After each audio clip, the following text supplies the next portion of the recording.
So moved. All in favor?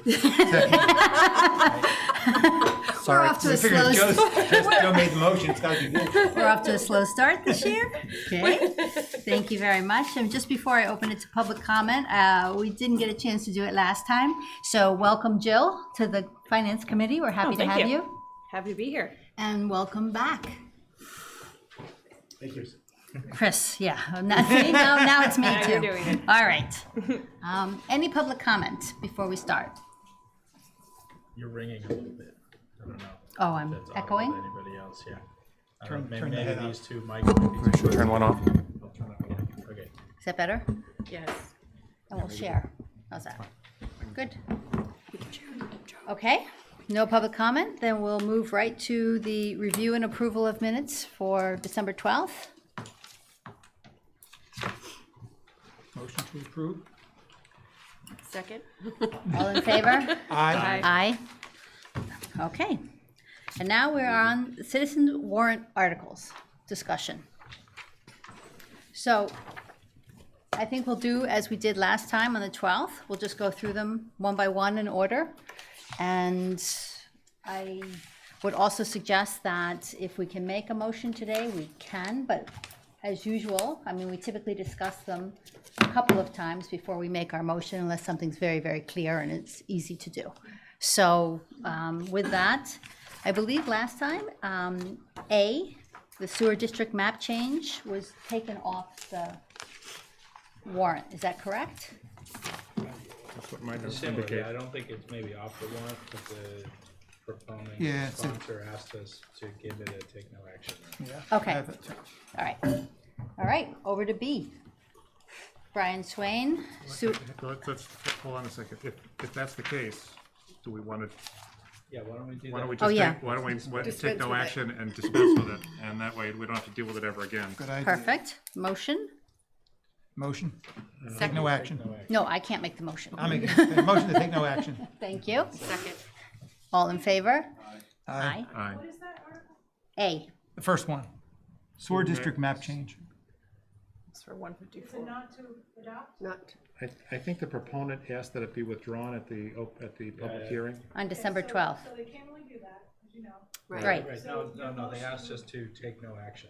I think that's yeah. what they asked. No action. Take Yep. no action. Yeah.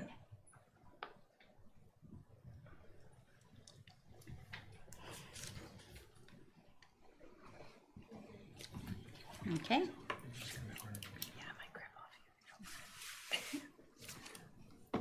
We have B, sewer district map change, 18 Kimball.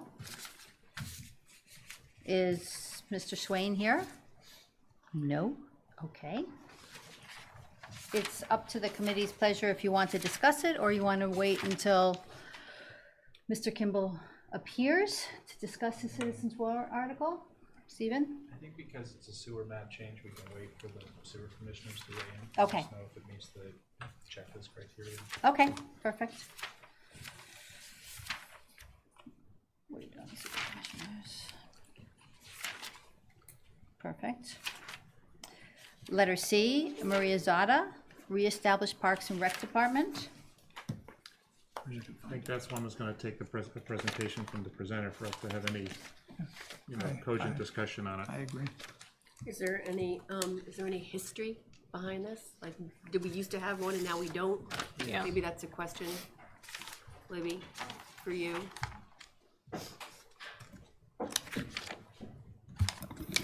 Well, there's quite a bit of history behind it.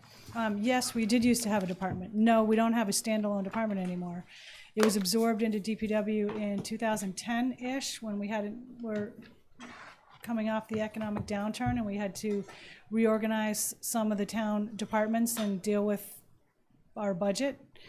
And what I have yet to completely understand from the proponent is what is not happening specifically Okay. that requires a park and rec department. We are not going to be, at least from a town administration point of view, going to be setting up a standalone department that is another department that reports to town administration.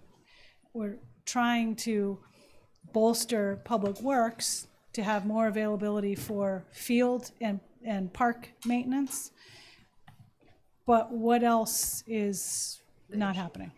We have The a lot town that of, I come from was a small town, and we had a Parks and Recs department, which was probably one person, but they did two things. The one is the maintenance of the facilities, and number two was they coordinated the sports that were town sports, yep.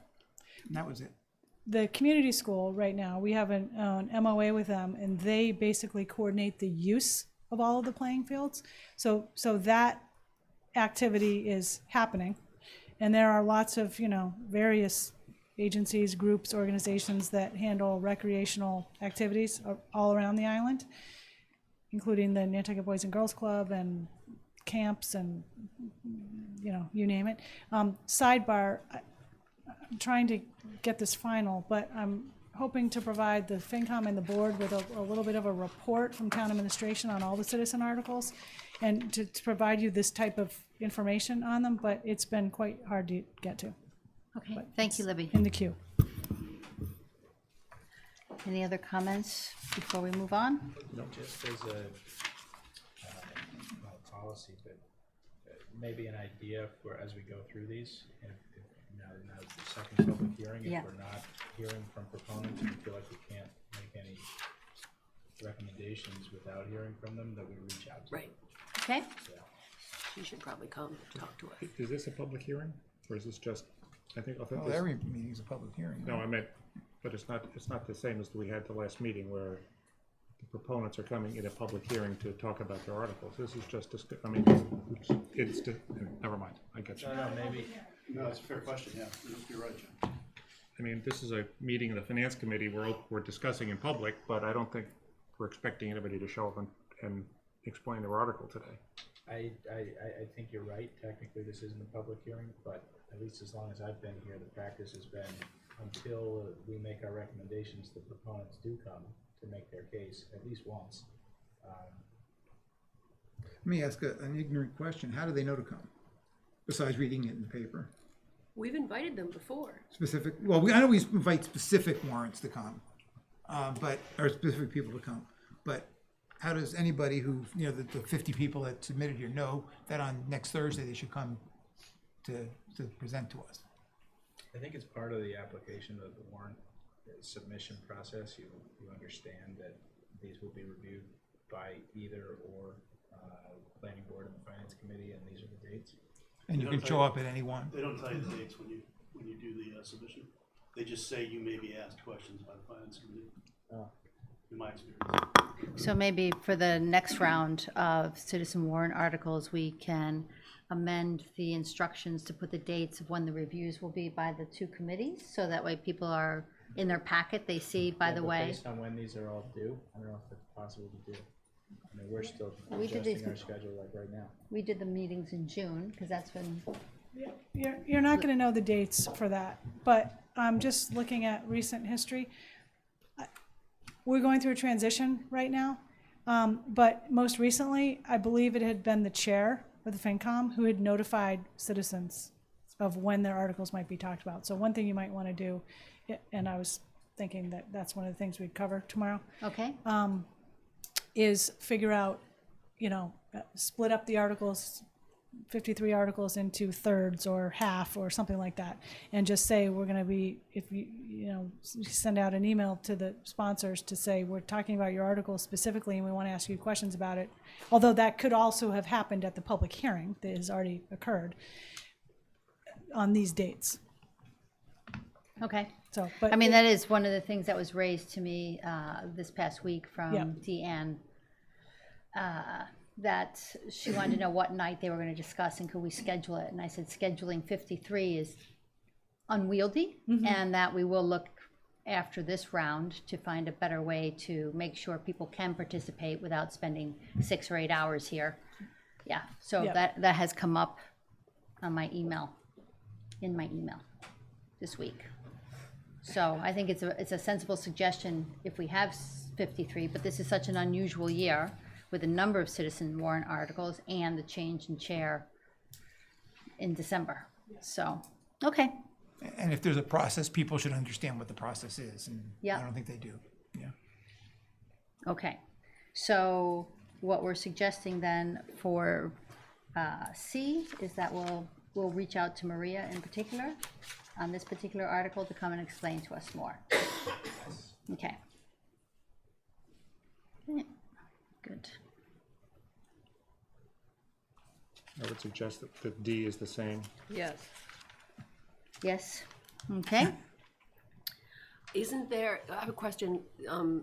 Cheryl told me that one of the state reps had reached out to her because there's a larger bill in the Mass House with regard to these pesticides. Okay.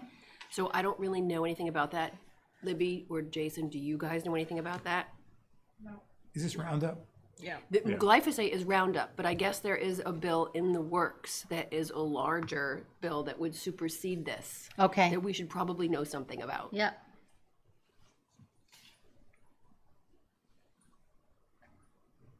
Would you be willing to follow up on that? Yes. That's excellent. That's what happens when you raise your hand. It's okay.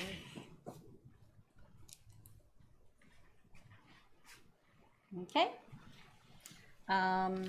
E, appropriation to fund a grant to Fairwinds for behavioral health sliding fees for indigent and uninsured patients. We have had, in my tenure at CRC, we have had discussions with Fairwinds about their request into the contract review committee, and that they were then going at it another direction, which is through a citizens warrant article.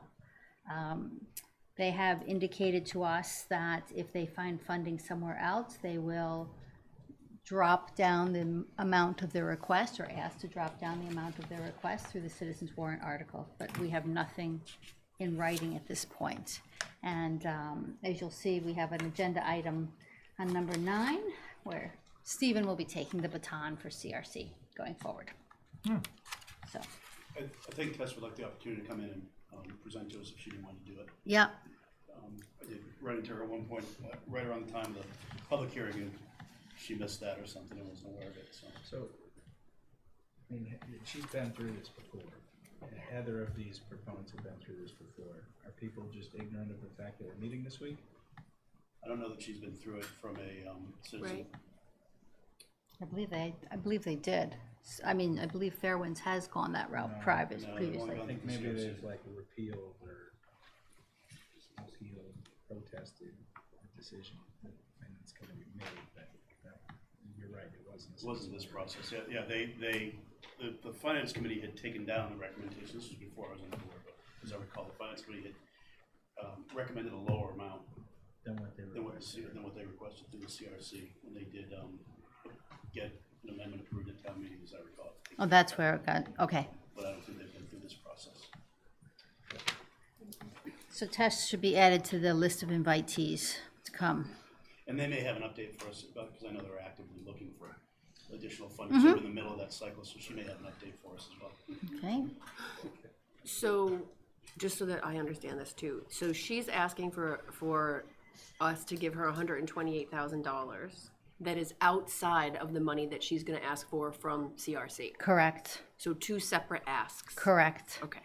So we would need to see the full budget to decide whether it was appropriate, Correct. Correct. And one other question, because this looks remarkably familiar to something else we've discussed before, which is that this service used to be paid for by the hospital, right? As part of that person's job at one point, who it was there was a person who worked, I think maybe in the emergency room or something like that, who also served this function. And we've discussed that No, this is different. This is different. Different than the contract they took over at the emergency room. This is different. Okay, so does this have to do with non-insured people? That's what they're looking to subsidize, partly, yes, But not in the services the hospitals ever provided. This is Right. therapy services. yes. But it is similar to letter H, the seeking of funding for the transportation of behavioral health patients off island, in the sense that it's a nonprofit entity that's looking to the town to appropriate funds to support its budget. I think it's the same thing. Yes, correct. So we have a So now trend. we have 2 decisions Yes. like that to deal with. And this, I Was it- think dovetails with I attended a contract review committee meeting this morning And I saw for the first time the requests from the different organizations, and many of the requests are small and have been the same as they were 4 and 5 years ago when I was on the contract review committee before. And then some of them have grown, and they've grown a lot. And in the case of the hospital and Fairwinds, they've grown a whole lot. Their collective requests are, I think together, they're more than what the total allotment is. They're very close. Excuse me, collective with the citizen warrant article and with their requesting for CRC. So we have two organizations Close. that, the hospital is asking for $350,000 from CRC, and the total allotment is 450,000. 450,000. And Fairwinds is asking for about 240,000 through the CRC, plus the additional 128,000. This is 128. Yes. So what's Fairwind's overall budget? About $1.7 million operating per year. I guess if you look at mental health cases over the past 10 years, it's probably been on a spike up in a great way, unfortunately. Okay. But So- 240 and 128 128 represents a large portion of her overall budget. It does.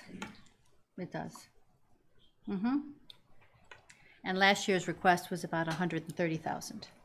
So, On the CRC side, on the CRC side, and there was with no request here. correct.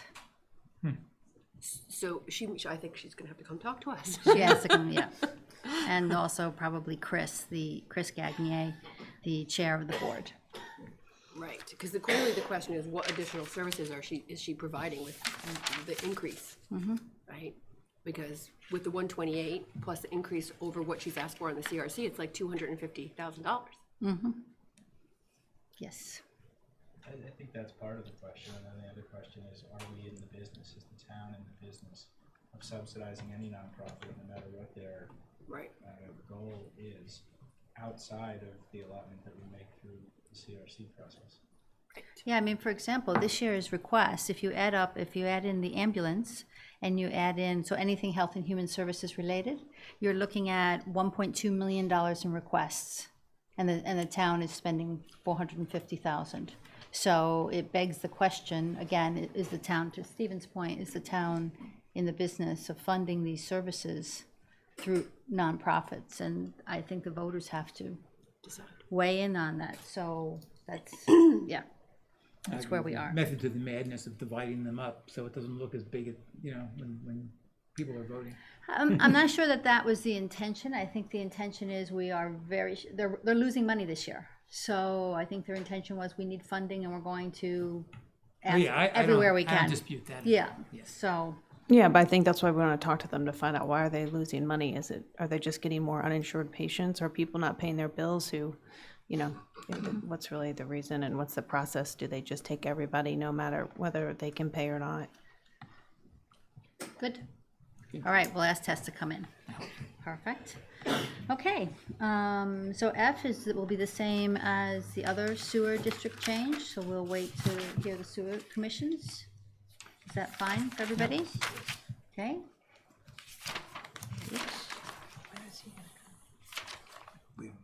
Okay. We're gonna try to let them know.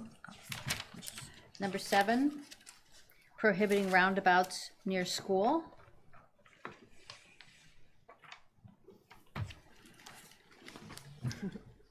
Any comments on this before we talk about a way forward? So this is basically just in the future, if they want to go back to do that roundabout that they were talking about at the intersection of, what was that, of, Bartlett, yeah, Bartlett, yeah. Or Four Corners. Or Four. Or Four Corners? Yep. Is there a school there, Four Corners? Well, it's the height. Yeah, it's the school property right there. Oh, yeah, okay. It's within 1,000 feet of the school. That's what the warrant article says. The question comes down, I think, is it there's a lot of people that would say a roundabout is safer than not having a roundabout. So it becomes it's a political issue. It's also a non-binding directive, so, I mean, we have staff we have committees that deal with these things. Right, Yeah, Town meetings, is not the place for this. Yeah. I don't even think that it can do this. You know, we always have this discussion, comes up every year about town meeting can't bind future town meetings. So I don't know if the town meeting can bind a future, Well, Uh, Create a Correct. bylaw. which it could, but that's not what this does. That's not what this does. It just says you can't do it. And it doesn't have any mechanism for how it's gonna affect its goal. right, and there's no funds with it, right? It's not looking to appropriate funds. Correct. it's really In fact, political. it's saying that you won't spend any money building roundabouts, so you save money. Yeah. Is what was in the document that was submitted. What are the parameters that, that a warrant has in terms of, like, if, could I write a warrant to say you can only be a Democrat in Nantucket? I'm sure you can write whatever you want, and But- whether it's legal or not, and With whether the it's, attorney in general, will fund it in the future. Yeah, We don't have Yes. the benefit of town council here, I think that one probably would. yeah. Right. Okay, so, Through my own research, town meeting does have the capability of creating bylaws that regulate traffic okay. and parking. But it doesn't look like this particular article is written in a manner that would allow us to do that, even if we wanted to. Yeah, I do have a question about that, though. Do you have some guideline where it says, you know, town council says the attorney general probably won't sign this into law, so, you know, I don't feel like that doesn't pass muster with me personally, because I've seen us pass things in spite of their recommendations, and I'd know if you all just automatically take what they say, just be new on the board. Do you take what they say as being, like, oh yeah, they're probably right? I've been part of efforts where they weren't, so I understand the process a little bit, but So town council's review says town meeting does not have the authority to subject a traffic regulation to town meeting approval. yeah, no, I understand that. I was just saying broadly, Stephen, as a rule of thumb, when they weigh in, sometimes they'll say whether or not the attorney general will sign it or not, and that's more Well, my point. I think this is like a step before that, saying. Yeah. it's just- Which is different than saying town meeting can't make a traffic regulation, because it's the same technical issue of having the parking. Didn't town meeting approve a stop sign? Is that not a traffic issue? Didn't we? Town meeting, what, appropriated funds or? So this is, you could talk about this for 2 days, probably. But that's why there's a town council review of the articles. Yep. Town meeting can vote, you know, almost anything. Whether or not it's going to happen legally or not is a completely different story. So I don't want to get sidetracked on the stop sign, but the stop sign went in because the select board agreed to put it in. The citizen got approval to appropriate $4,328.42 or whatever to install the stop signs, but they would not have gone in had the select board not voted to put them in. They could have just not done it. So So this It all is depends. So this is another case where you could have a big discussion on town meeting floor about the pros and cons of roundabouts and whether they're good, and then the proponent could win, but then it just goes into the select board agenda, and if they want to go ahead, they will. If they don't, they don't. If the yes, select board wants to support this particular, but basically, unless it's turned into something like what Chris was saying, some kind of a bylaw. But that's not how it's written, and that may be beyond the scope of it anyway. But Jill, I think you were asking a different question. No, she's right. I mean, Libby's right. She said, Okay, but I thought what I was hearing you ask was, in these calls that have some judgment to them on town council, does the finance committee take that into account when it makes its recommendation? yeah, exactly. I just wanted to know how much weight we put into that as a group. I mean, I hear you on the traffic regulations. I really am talking more about bylaws, but So I do, let's put it this way, when I look at to your question, that I will absolutely look at what town council recommended, and then, listen to the discussion within FinCom as to where we want to get to. And typically, we usually get to consensus on where we want to be on the issue. So, yeah, I'm just making the point that we don't know what the Attorney General will sign into law. That's just something I wanted to put out there. Okay. So that's all I'm saying. Okay, great. Which could come into play, for instance, if we felt strongly in favor of something, and even though town council is saying, maybe, probably not, we may still want to give it a positive recommendation and let that process play itself out, I think, to your point, or the vice versa. Yeah. Okay, H, now we did have a discussion. I'm I'm sorry, go ahead. Denise, so we can have Mr. McGrady come in and give us his pitch? I think so. I think that would be appropriate. Okay. It was Articles G. Yeah, G, Teresa, Terry. Okay. H. I'm recused on this. Yes, thank you. So we did discuss this last time. Yep. At the meeting on the 12th. Any further comments or thoughts? I wrote down here 21 to 35. Was that what he was saying it was gonna cost? No, 21 was the year before, and it jumped to 35 last year. Okay, Of the number of people Yes. that they transported. okay. Right. And Libby sent out a note to all of us stating that FinCom said last year that we will, recommend to approve, or recommend to adopt rather, and that it was a one and done. That was we strongly urged them to find alternative funding for this. So that, Libby did send that out to all of us. Any thoughts or comments? It's not gonna go away. It's not gonna go away. It's not gonna go away. We don't have a privatized ambulance service out in Nantucket. This problem is not gonna go away. And so, I mean, I think that the way that we discussed and sort of managed that response last year, I think was maybe positioned to encourage them to find alternative funding. But the reality is that this problem is not gonna go away, and it in fact grew. And so they got the money. This will be a very unpopular vote on the town meeting floor. But they might have gotten alternative funding additional. Yes, they got $40,000 in a grant, Yeah. right? So Right. that was good. Yeah, but they still need more. Yeah. We'll need 110. The Yeah. delta's 110. I mean, I'm concerned that 5 of those people were under 16 years old. Like, that's a problem for our community. Well, they're not gonna turn anybody down. I mean, so the question becomes somewhere that's gonna be paid, right? If somebody has to get off the island because there's an issue, Well, the question not is, gonna send them the home. question is who's gonna pay? Yeah. No, he told us they do send They them do home. send them That's- home. They do send them home? They send They them send them home. home. And they are a danger to themselves or potentially to other people. that's scary. I mean, again, just to sort of take the hard ass, sorry, view, it's probably not appropriate on television. We told these folks last year that we would support them. They received funding. It was a positive vote on town meeting floor. But I think the concern of the committee last year was these are expenses that are not included in the town operating budget. And now we have, not only are they coming back for $115,000, but we have another nonprofit that thinks the piggy bank has extra money in it. And I guess I'm torn because these are all very worthy charities, or at least these two certainly are.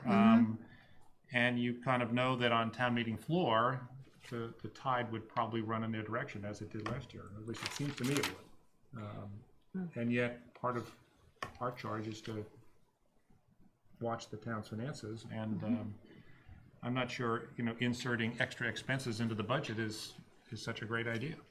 So, I don't know. I'm not sure I see a solution either.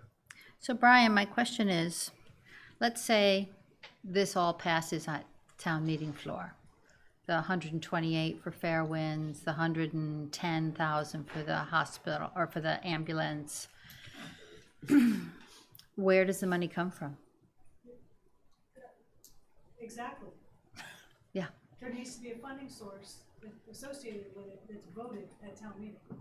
So, Like the raise tax. yes. I mean, I don't want to speak for Brian, but we've gone over this. But you are. We went over this last year.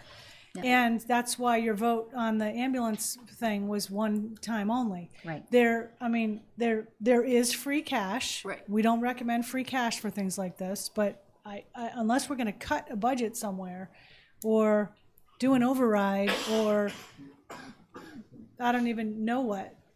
Take it out of the reserve fund. I don't even know if that's a good idea. There needs to be a funding source Okay. voted. Yeah. I mean, and I also think you have a bad precedent. You know, we did say one and done last year, and now the same charity and another have come back.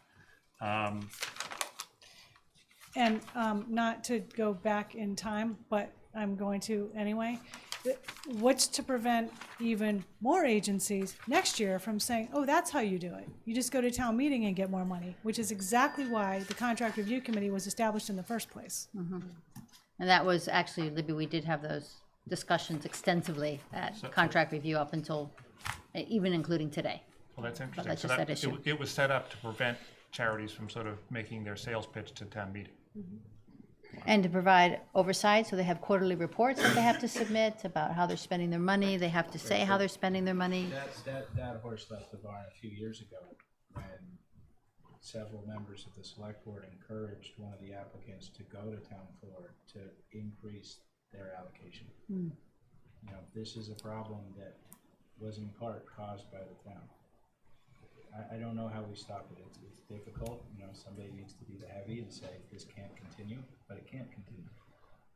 Well, I think we're identifying that we really have two problems, right? We have a problem with the process, because what's happened now is we have people going outside of the contract review committee to get money directly on the town meeting floor. And then two, I think we have an issue with, you know, the community needing services that are not being funded. So, But that's the thing. You didn't say the county, you didn't say the town, you said the community. And this is not a community finance board. You know, this isn't community chest. There's a lot of good services out there that don't come to the town.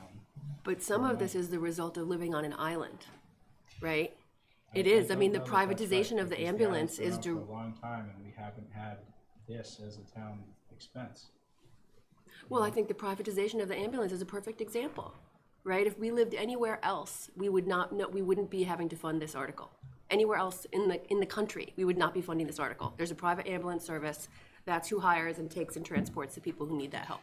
Well, no, Somebody still has to pay them. somebody still has to Yes. pay for it. Either Yes. insurance or the charity has to come up with a funding program to But pay for the we service. live in the state of Massachusetts. These people are on mass health. They don't pay the full amount of the insurance that's billed. And again, in any other community in Massachusetts, they would take, I don't know, $10 on 100, right? But that's how it would go down. It's just because we live here, which makes it a finance committee and a community problem, unfortunately.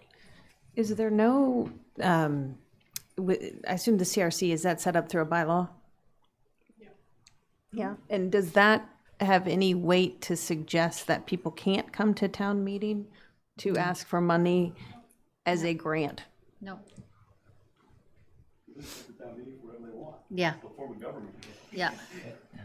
Yeah, I know, but they are trying to fund, they're calling them grants. I mean, as if we're some nonprofit, you know, maybe it's just the, Libby, the budget for the CRC, is that just sort of set as part of the budget process with everything else, and so it gets whatever increase you can sort of? Yeah, this is part of our budget presentation that you'll see, and some of you may have already seen it. It is level funded right at the moment for fiscal '21, but we have talked a little bit about whether or not we could increase it a little bit, in which case we would probably, whatever it might be increased by, send that back to CRC and say, what would you additionally recommend with these additional funds? But we haven't really landed on a number.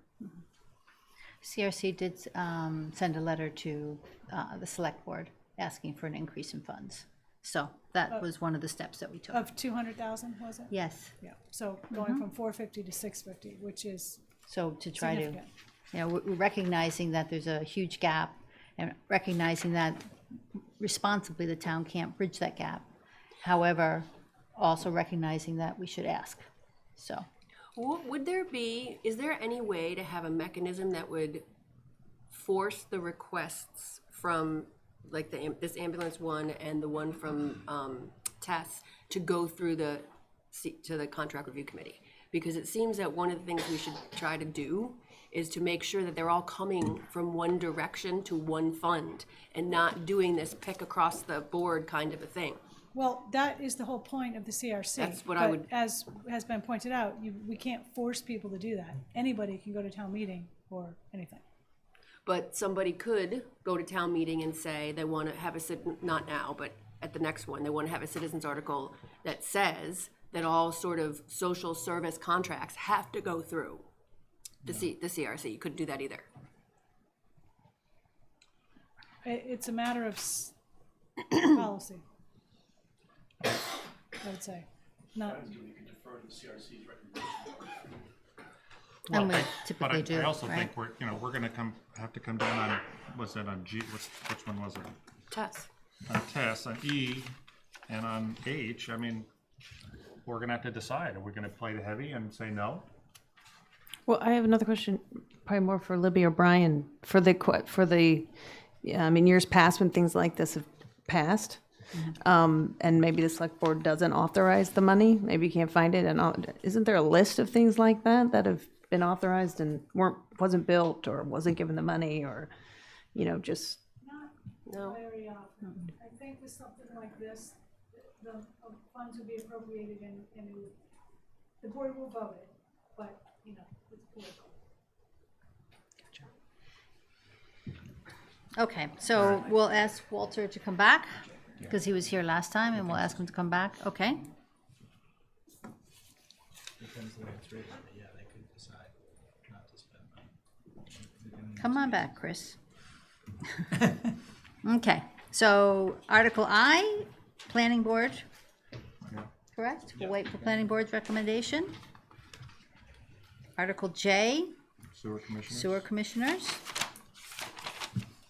Article K, Planning board? Planning Board. We're racing through here. We're up to number 12. Don't speak too soon. Yeah, we're up to number 12. Article L, Planning Board. Well, I'm sorry, I wasn't paying attention when you talked about K. That is planning board wide? No, that's Sewer Commission. Wait a minute, Sewer commission. wait a minute, hold on. I think K and L, we would ask for the real estate review. Oh, the committee, real estate. whatever Okay. that Because they're committee is. yard sale, right? The- Does somebody know what the yard sale program is? Yeah, it's where we take bits of paper roads that the town has deemed not useful to open, and they sell them literally to become part of somebody's yard. Dual butters, essentially. Okay. so usually the town gets money. Yeah, and the butter. The question along the yard sales is, are they being sold at the right price? Yes. That's always been the discussion. And the real estate committee is supposed to weigh in on that. So who determines the price? The real estate committee? I don't know where the price comes from at the beginning. I think these are just authorizing the board of selectmen to make the sale, right? Or To- take yeah, the to convey property and- then they convey it out, but the price hasn't been set yet. Right. Who ultimately sets the price? Typically, the real estate committee would make a recommendation to the board. They have established some parameters and they look at comps in the area and things like that, so it's set that way. Yeah, like, would this make a property subdividable? Almost always the answer is no, but if it did, That was a different story, yeah. Got it. Okay. M. Now, bylaw amendment, Washington Street parking lot. So I remember John saying this article is legally defective, yes. and there, For the road.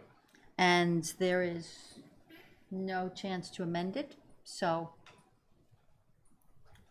Any comments, questions? So what do we do? We can reach out to Mr. Costa and ask him if he has a different point of view on that, or any additional color to give on that. Because we haven't heard from him, Okay, that's true, we didn't. so he may take a different view or have a different angle. If not, then, just take no action. I guess my question, Chris, is if it's legally defective, I guess he could show up with an argument that it's not legally effective. okay? Or you could propose amendments on town meeting floor, right? That makes To it- fix it if it's fixable. Okay, So. so ask I Bobby to just think, come. Yeah. Okay, You may call him and he may say, no, that ship sailed, I get it, and then we can just move on, or he Okay. may say, yeah, I'd like to come in. nope, that's fair. Talk about it, I think. Is everybody comfortable with that? Sure. Okay. N, amendment bicycles, bicycle accident database. Again, I think we have to have Ian come in. Yes.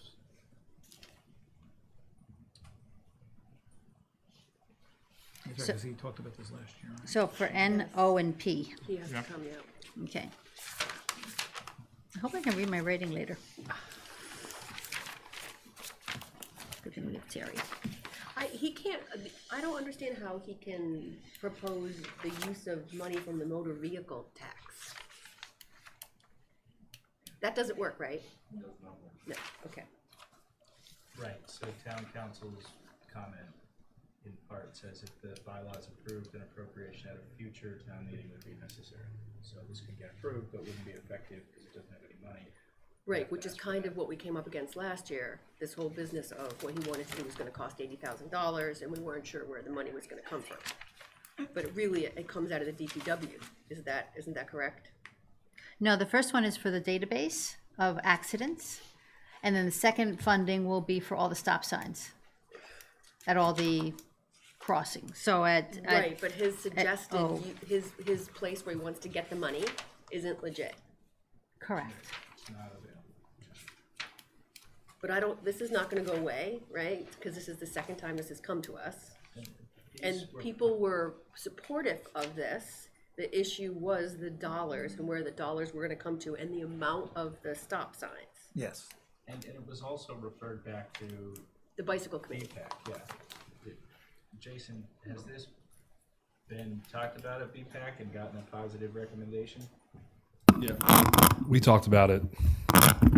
Gosh, I don't know, probably 5 or 6 different monthly meetings. And so one of the big things is you'll see it's broken into 3 articles. Right. So if town meeting doesn't like one thing, it doesn't kill the whole article. And I believe it was changed a little bit, but it's not 80 stop signs, that it's pared down to maybe he did an amendment, maybe he's going to do it on the floor. There's no number in the article.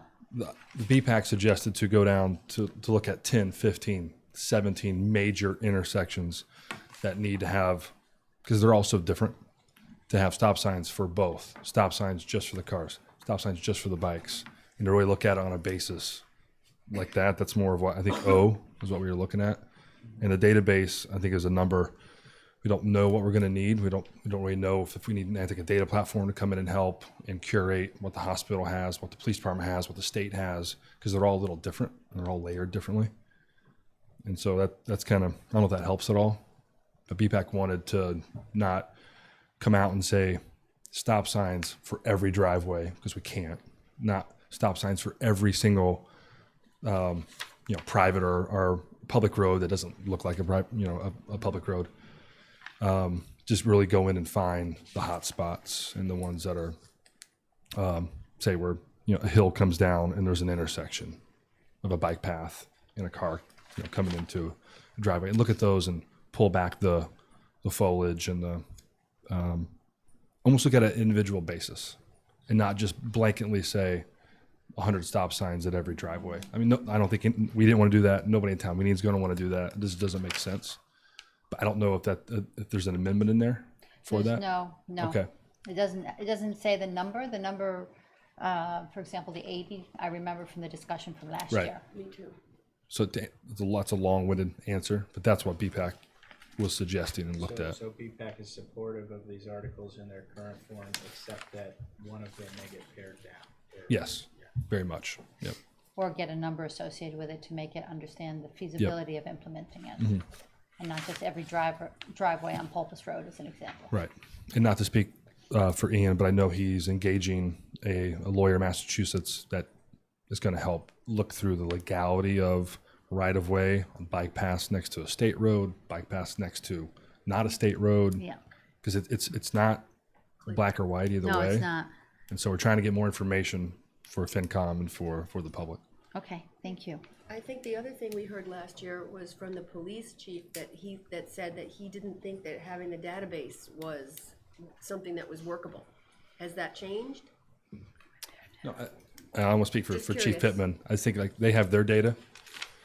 Hospital has theirs, state has theirs. There might be other data that we can find that's maybe not a reported an accident. There's no police report, but somebody reported somewhere that they fell off their bike and they got a skin knee at the intersection of Rugged Road and something else. Like, how do we scrub all that data to find out where the hot areas are and put it all together? And also use the data, like where are the most bikes, where are the most cars, which time of year. I think it's starting to expand a little bit to make better decisions. Okay. Thank you. So I'm speaking kind of for everybody there, just trying to give you a gist of it. Thank you. Okay, so we'll bring Ian in.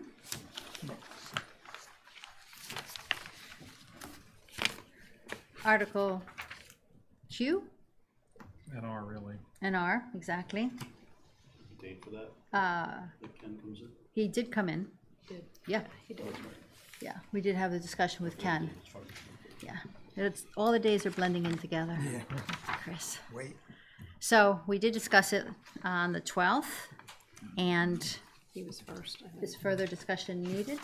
Should we bring Ken back to go through some of the line items, or can we make a motion today? I mean, I think in the past, Ken has generally come back as a, post the public hearing meeting and kind of gone through. I'd like him to come On back. the other I don't hand, quite remember. I'm actually, I don't remember that there were anything that was all that controversial in terms of the items that they've recommended funds for this year. I mean, Right. I'd be willing to vote for it tonight, or we can just sort of hold off and, do it when we're. Take another look at it. Yeah, no, I mean, I'm generally with you on that there was nothing that jumped out at me as being highly controversial, but I'd like to so why don't we just another ask meeting. Let's Ken to Ken come come back back. and he'll go through his projects. Yeah. Okay, So you're inviting him in Yeah. again? yes. Okay, S, zoning bylaw, so, Assume that'll be a planning board thing. right. Us. Yeah. Okay. First planning, then us. Okay. Sewer district, T. Sewer commission, Yep. look at this, rock and roll. U, zoning map change, planning board.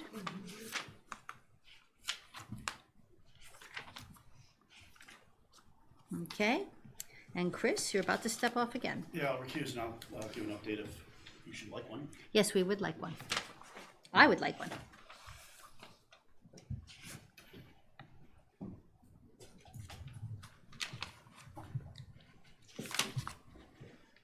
So I've sent a letter into town, to the moderator to see what could possibly be done in terms of changing this as it was reported. It can't go through, we can't bind the select board at town meeting on making a traffic law, bylaw, but we can make a bylaw at town meeting. So I sent a note to her about, whether I can bring an amendment and how that might relate to a FinCom motion. I haven't heard back. Okay, I'll probably ping her again sometime soon. I know she was busy over the holidays. And then the only other thing is, Libby sent around the Nelson Nygaard report from 2010. If people have a chance to, a lot of this is based on, if you have a chance to dig into that, I encourage you to do so. To my reading of it, and said we're only wildly above the benchmarks on Saturday nights in the season. So this is all about 10 nights out of the year, which to me kind of adds to my question as to why we would go forward in doing it. The other thing I'd point to is there is an example in there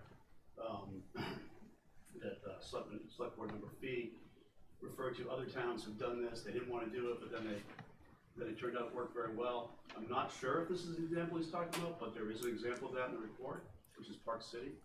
But at the same time they did the paid on-street parking, they opened up free parking garages within walking distance of town. So I would point to just when you say, hey, people didn't think they'd like it, but then they liked it, the devil might really be in the details of the actual implementation in that case. okay, So I'll report back when I hear from the moderator. If you think it's a lousy idea, you can probably just have a negative motion anytime. If you want to hear more, you can wait.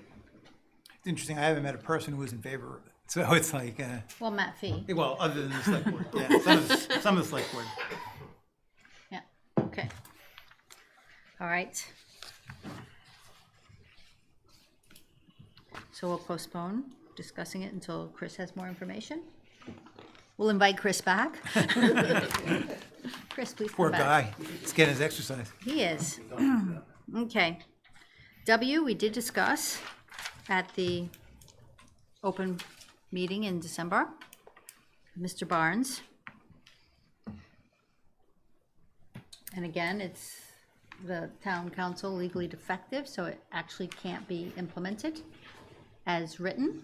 Yeah, I would go ahead and make a motion now to Yeah. adopt. Yeah, he seemed to accept that. Yeah. So Okay. I'd second. All in favor? Aye. Aye. Look at that, we got two done. W, motion not to adopt.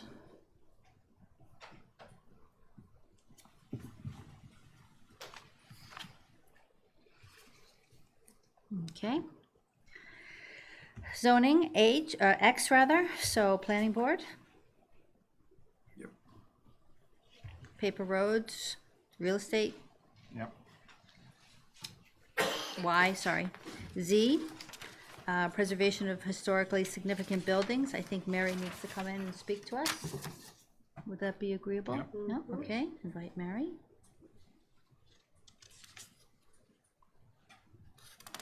AA, yard sale, so real estate.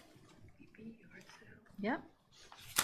BB, again, yard sale, East Hallowell Lane, real estate.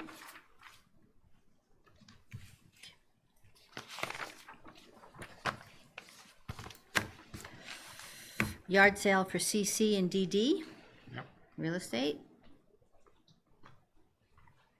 And I think I would suggest Mr. Iverson needs to come in and talk to us about EE. I agree. Is that fine for everyone? Yep. Also, will we have a chance to have town council attend one of our meetings? I feel like this might need some further explanation from him. Yeah, we just need to figure out when, so we can make sure. We can talk about that tomorrow. Yeah, I think when we speak tomorrow, Libby, we'll have to figure out all these people we invited back, when we think we'd have them, and when we think we need town council to also be there, Yep. right? Okay. Invite back. Okay. FF, yard sale, GG, yard sale, so real estate. Smoke in here. HH. Did I understand that? Is this the, actually Ground the cover. Campbell Sutton article? Yeah. Yes. So she has, I believe, effectively gotten everybody who signed it to withdraw it. Oh, really? So you don't have to do anything. So it will be it's taken out of the It warrant? sounds like it will be physically not in the warrant. Okay. II.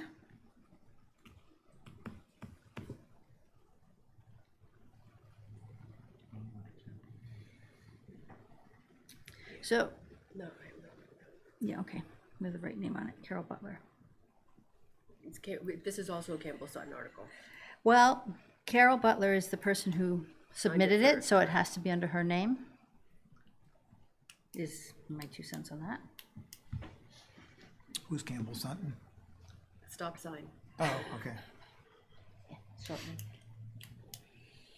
Yeah, it's a serious situation here.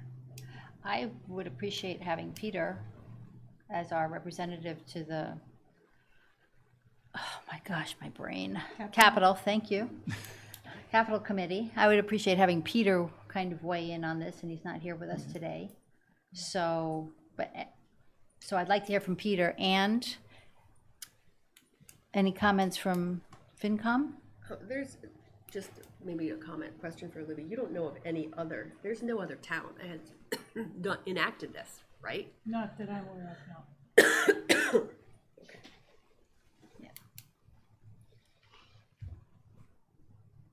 Like, So what is this? This is what? This is not a good idea. This is canceling already approved projects. No, this No. means that, similar, remember last year at the beginning of the town meeting where we got into the whole thing about each individual capital project and they wanted to talk about voting on them individually? Like, and we kind of go through them and vote on them as a block. This takes that one step further and says that the town meeting has to approve the capital expenditures, not the Board of Selectmen, which is not how our government is set up to work. Line by line, Right. yeah. Well, it's even bigger than that. I mean, because you, essentially, the town can override anything the select board does. Right, which, Yeah, which is Yeah. not the reason to have a select board. Correct. So, Very dangerous. how, is the select board like preparing some sort of response to this so that people understand what this means? They have not talked about that yet. Capital Program Committee talked about it. Okay. And Jason, as you are on the capital program committee, would you like to add anything to our discussion? And you're on the select board, so we get a twofer. I think I had more. I'd have more questions, for Brian. I mean, on town meeting floor, people can take anything out of any of the capital expenditures already. Like last year, someone said, like, we should take out the walkie-talkies for the school. They can make that motion and do it. So this just adds another night or two to town meeting. I think there's a big gap in understanding of what capital program committee does from July to today, and how much all the things they say no to, all the things they don't, they don't, the level funded, they won't increase it, and how much they get into the specifics of it. So it's hard to explain. I think if we brought the sponsors of this article who are interested into the capital program committee meetings, they would feel a lot better. Well, I mean, I think this is going after something specific. Yeah. This isn't, Yeah. this Right. isn't worried that you guys don't have a thorough process. These Right. people don't want circles. Right. Oh, But, is but that- also, it's not as detailed as what was said a few minutes ago about going line by line. It's specifically, if a capital project has been rejected twice by town meeting and/or at the ballot, then the select board of the town cannot proceed. Yeah, this is a dangerous Yeah. article. This is not good. Well, if it passed Yeah. and we rejected something, we could still come back and get it. We just have to go to another town meeting. Yeah. And then it would just add another cycle. But it To says if it's defeated twice, Yeah, even if you find alternate funding sources like a federal or a Right. state grant, you can't go forward with that project.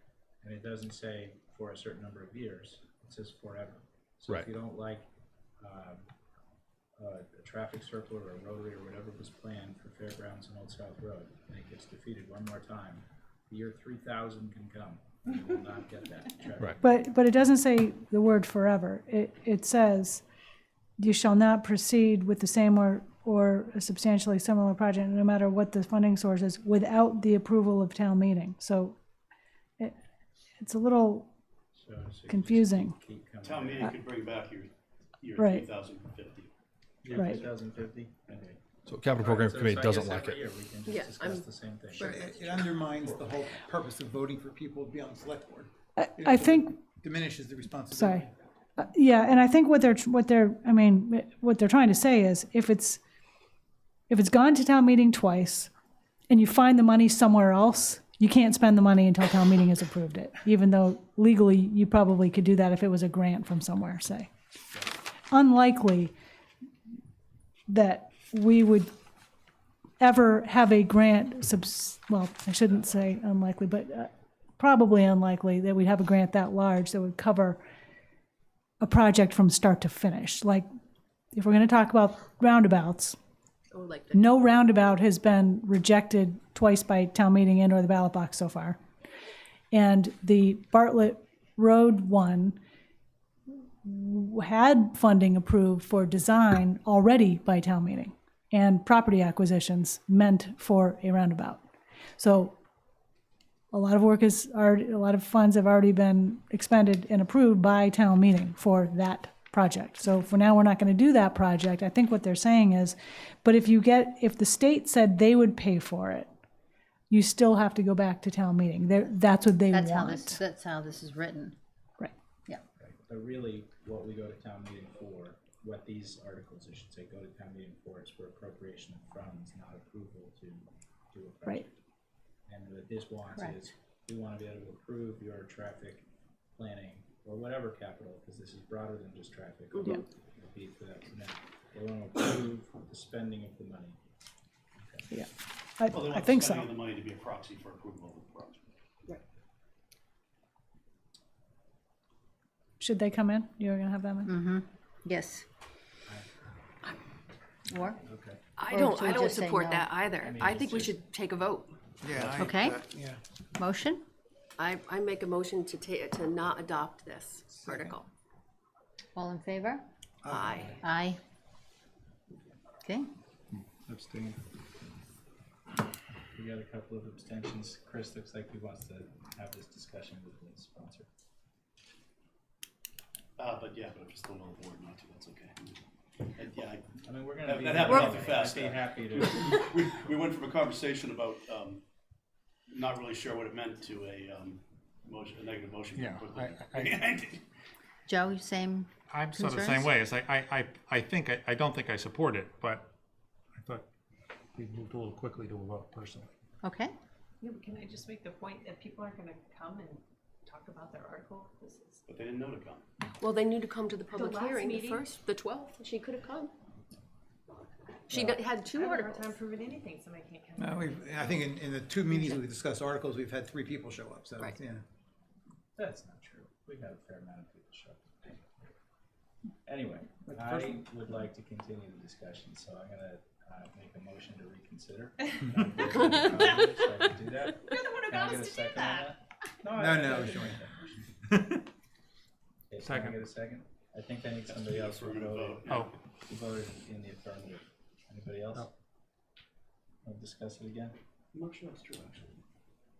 As long as- Maybe I just need to make the motion? I think just the person that Alright, makes the motion has so we can count Joe's second? Yeah. And see Mr. Robert to correct us on the rules, so we're good? Okay, can we get a vote? All in favor? Aye. Aye. aye. Oh my God, we've never had a tie. Well, yeah, we have to break the tie. To you, Aye. Denise. Aye, we can reconsider. Thank you very much. Thank you. So now I'll just make a suggestion that we invite Carol? Campbell or Carol, maybe both of them. Yeah, And the town council on the same day. yeah, exactly. Okay, JJ. Basically expanding the plastics ban. To summarize the several pages that are in this warrant A article. lot has been accomplished so far, so. Can I say something about JJ? And I do not want to speak for Bruce Mandel, but he is on, I have a little town manager plastics work group that's working on what was going into effect on June 1st, 2020. And he's on it. We've been talking about this. He has a very ambitious article here to ban a whole lot more than what's already been banned.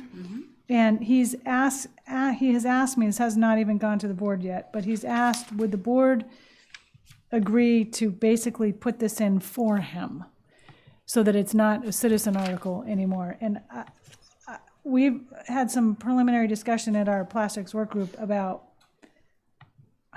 many of these things that he's put in his article, we feel are going to be really difficult to address the way we're addressing what's banned now. And our feeling was, let's get under our belts the ban that we're facing on June 1st for a year or two before we start expanding it. Although we do have some clarifications to be made that are going to be in a selectman-sponsored article. For example, the current bylaw specifies that 6-pack flexible yolks are banned, but it doesn't mention 4-packs or 8. It's just 6. So we want to change it to flexible yolks without specification of a number, and that's been an issue. So, but a lot of these things he has, and again, I do not want to speak for him because he feels very strongly about this, but things like flushable wipes, we know those are bad. But, I shouldn't say but, and the banning of those things is going to be very difficult. Plastic stick earbuds as an example. And, Q-tips with plastic. yeah, and plastic stick, I mean, it took us a long time to figure out that he meant Q-tips and not Yeah, I didn't. like earbuds that you listen to music on. So anyway, I'm going to give his request to the board, but I'm not sure they're going to be ready to full on incorporate all of these things that he's talking about. And there's a lot of them. There's a lot. But he has a very good point and philosophy about this. These things are terrible for the environment. But We banning all them, agree with that, but yeah, it's just right, where it goes from there. yeah. Is this, I know obviously it's an article on the warrant. I'm struggling with what the finance committee has to say about a regulation and laws about use of plastics. I'm wondering whether the FinCom ought to just take no action and let town meeting decide what town meeting wants to decide. I think it impacts us in a financial way with regard to the landfill. If we have less plastics in the landfill, that's good for our bottom line. Yeah, but it also raises the price of product because going from a plastic yoke, Business is going way up. yeah. It's all gonna be coming over on the steamship. Steamship will be Yeah. full of this stuff. I mean, they can, there's ways to get, you take off the yoke, you put it in a box, but then you have more garbage. Everything But has its. cardboard box is recyclable No, I know, in a but way the that but plastic then the isn't. prices also go up because a lot of stuff is being done specifically for towns that have this issue. But I'm not sure that, your DPW, the landfill's a good point. I'm just not sure that it's a revenues to the town, expenses to the town, apart from waste management. I'm not entirely sure. Anyway, I'm just saying, we could either take the tact of, let's just take no action, let town meeting vote on how, the parties to this, Bruce Mandel and the select board can decide what they want to do in terms of the regulations, and we can go along. I think our charge is greater than that. I think the charter specifically asks us to make a recommendation on any article, and then planning board for zoning and real estate related things, but we're supposed to recommend to town meeting on every article. And I think town meeting counts on us to ask those questions and get to oh, it's a Q-tip, right? Our job is to kind of do the work of wading through these things and understanding. At the end of that, I think we might reach the conclusion to take no action, but I think they expect us to roll up our sleeves a little bit on them. Well, I guess because I find it hard to believe that we're either going to say no, Yeah, we did, but I think that. we vote again, we don't recommend it, or we vote for it, because I'm not sure that we're a body that should make a decision on this sort of a regulation. But Well, We might decide it presents undue burden on town businesses, undue burden on government resources, and recommend no. so we need to have them come in and talk to us then. Yeah. he's away for medical treatment. I don't know if he's going to be able to come in and do that. Maybe he could be available by phone sometime. But another thing FinCom has done in the past from time to time is say things like, this needs more study. Not exactly like that, but sort of what I was saying at the beginning. Perhaps one way to handle this would be to say we need to get the implementation of what we already have, which hasn't even started yet, under our belts, and then with some modification like we're going to be putting forward. And all of these things need to be considered for sure for the future, but what is the alternative? How are families going to deal with not using flushable wipes, for example, when they have infants? But Yeah. I'm just gonna remind us that we had the same conversation about the plastic ban. Plastic bag ban, right, in this group. 18 months. So this type of article needs a lot of thought. There's a lot of logistics that go Agreed, into it. but the opposers on this group, their issue was that this wasn't gonna be enforceable by the health department, right? And it's the same sort of a situation. We are not gonna be able to enact a ban because we're not gonna police who's using Q-tips that have plastic, right? No, It's not. it's not, actually, Joanna, it's commercial selling of it. Right. So we can all still have it, we just can't buy it on island. Right. So But I that's, do that, think that's that- a big distinction. I understand, but I do think it's also the sort of reflection of our cultural values around how we are gonna protect an island that has a limited amount of resources in terms of which to store plastic. Like, that's a significant, that's a significant conversation that directly affects our bottom line. I'm just in a smuggling business and bringing You can Q-tips just with smuggle in plastic. ex-presidents of companies, Yeah, social. But I agree from the perspective of, we did delay the ban 18 months. But I think that from a, top-down view, our overall culture in the world is changing with regard to our attitude towards plastics. Joanna, I agree with you 100%, but I don't think anybody ever, where we don't look carefully at what it's gonna cost people. Right. And I think if we're gonna add stuff, we need to figure out if if we make regulations that are gonna cost people more money, like you eliminate paper diapers and you have to get cloth diapers and have them clean, that kind of stuff, you gotta figure that stuff out. Yeah. Rather than just arbitrarily decide we're gonna make a law. Right. I mean, I don't think there's anybody right now who's saying we can't have diapers. No, I was just using that as an example. But actually, disposable diapers could be next on the Yeah. list, right? That would be absurd, but it could be, yeah. But there are now biodegradable diapers. I mean, this stuff exists. But let's remember, we're not talking about people who can just afford to change to whatever the latest is. We're also considering everyone in the community Exactly. and what they can afford. So I think the impact, of course, all of these things are great, and understanding the impact makes us more informed as to the decisions we make. Agreed. And I don't think we have a firm understanding of the impact of this at this point. I don't even know what the list of products is. It's right here. I mean, I understand. Yeah. but it's not- And I don't think they have a full understanding of what the impact is. You can read it, but it's Yeah. difficult to understand what that's gonna look like in my grocery cart. Mm-hmm. You throw that sacks on the shelf. So we will find a way to have Bruce participate, Libby, either by phone or, Okay, okay. Did he do this by himself? There's nobody else in this? well, then, I mean, whoever else he had signed, but he's really the spokesperson. Okay. KK, Don't we have a sustainability office? Is that related? No, to this? we don't yet. We don't yet. KK, We got a break clip, I wanna hear about. yeah, I know about this too. yeah. Okay, Actually, over the break, I saw some pretty cool ones, so I don't know if might- they're at all related to what. This might he's help you out, talking about. Joanna. Yeah, I Cool agree. incinerators? Yeah, cool incinerators. yeah, okay. And then we might as well invite him for LL as well. Correct? Legal opinion for beach access. Yeah, this is to fund getting a legal opinion. This sounds pretty cool. This sounds pretty cool. Yep, since it's based on 1641. So we're looking for lawyers that have been around since then. Okay, MM, Yeah. I know. Invite Teresa? Didn't we go through this once before? Yes, we did. This was last year, it's the same. More than once it's- before. Yeah. It's legally defective and it's non-binding. So like we could make a positive recommendation and it could get voted, voters could adopt it and nothing would happen. So I think because of I don't the, know that we need to have a discussion about it.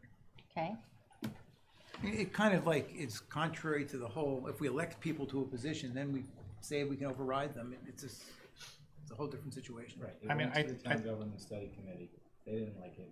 right, Voters didn't like it. We didn't like it. It hasn't changed. right. And I think the shame is this individual feels that she has a complaint against the town, and maybe she does, but she's free to hire a lawyer, and she doesn't want to hire a lawyer. That's right. She wants the There's a town, brand she new- wants the town to support the process for her. Well, that's a danger, because there's another warrant in here that was a different warrant, and then it got kiboshed, and then they changed it to make it so they thought they could get it through. We'll talk about it in a second.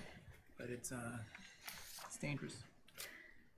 So I think there's a interesting point here, which is I would offer, I am quite sure Teresa's been listened to by everybody who she's needed to speak to on the topic of that she's concerned about. And this hasn't changed since last year, exactly. There's nothing new that would change our insight into how we voted last year. The ironic piece is we're saying, well, Teresa wants someone to listen to her and we won't invite her to talk to us about it again, although nothing's changed. So I'm just pointing out the irony of doing that. We could ask her if there's anything that's changed on her side, if she has any new information or any angle that she wants to bring. Okay? You can let her know if not, then, she's welcome, she's probably wasting her time, but if she wants to, we can give her that courtesy to your point. I'm just wondering, it's, I mean, we did have the public hearing already. right, If she has a case about, whatever her complaint is, this isn't the venue to hear that. We started to get into that last time. Yeah. The specifics of her issue that made her, come up with this idea. Right. This isn't the venue to hear. Oh, this. yeah, I wasn't asking for new information specific to the case, I meant new Right. information. I just don't know that there's any new information about the fact that this would require a charter change, which would require a recommendation from the town government study committee. This was referred to them and they didn't like the idea. Yep. So all those things being true, I mean, I haven't compared it word for word, but it appears to be the same as last year, from what I remember, to your point. Well, I mean, I'd be willing to propose, make a motion not to adopt. But I think we ought to think about a comment on this article that in effect says this hasn't changed from last year. It's legally defective. This is not the venue for this individual to seek redress against the town, Okay? or something to that effect. Probably better said than that. If you think, but on the other hand, we can wait and vote later. It's not critical that we vote right now. Well, I think if we're not willing to vote now, then we should invite her. So I think we should decide whether we want to vote now as a group. I think we should invite her. Okay? Okay. Big softy. Don't we sort of endorse it a little bit by inviting her? I think we invite her with the strict caveat that we are looking for new information as compared to last year, to understand why it's been resubmitted, what's changed since last year. So we should stipulate So that that- nothing's changed, If she shouldn't nothing's come. changed since last year, then we do not need her to attend. I don't think we endorse it by giving her the courtesy. Well, something to that's- speak to us. I don't think anyone at town meeting is gonna say, you I had just- a negative motion, but you did invite her I back. disagree, because if it's been rejected twice, do we really want to honor her with letting her speak again with the same thing? I don't know that we wanna honor her. I do think we wanna give people as much access as Yeah, possible. I to the think process. that this is. I disagree, but that's okay. Yeah. You sound like you might support the home rule petition, like ban projects that have been voted down in perpetuity. I'm just kidding. No, this is these people that have personal agendas and that waste our time on their personal agenda bother me. That's what I'm saying, and not our time, the town's time. I mean, if she has a personal problem, as Joe said, hire an attorney and fight it. But to try to make I think it's a little bit more complicated than that. We've gotten into her case a little bit to know that it's a little bit more complicated than that. And I think that, I do think we should invite her to come in. Okay? I think it's a courtesy. And I think that if we take her seriously, then how our decision is perceived in the greater public is taken more seriously. Right. Fair enough. Okay. Okay. So I hear a consensus to I was invite just her. rereading a piece of it, and at the beginning it says, it has come to the attention of the island community and the finance committee. Yeah, right. It's I know. on the face of it, this thing is the rejection. we could start off and ask her who on the finance committee told her that. I don't think he's here anymore. Yeah, Okay. exactly. So, moving on to NN.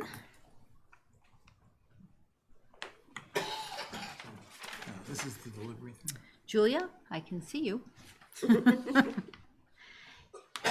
Are you going to speak to this on behalf of Grant or Act Now? If there are questions. Okay, any questions for Julia? Well, we had a bunch of questions at the last. And we meeting. talked about them, yeah? it. Yeah, I Yeah. think, I can go on with questions for a long time about this, but I think we've already had an initial I'd be discussion. curious to know if you have had any substantive conversations with the contractors, the businesses who are gonna be most affected. Also the boat, steamship. Julia Lindner, Act Now.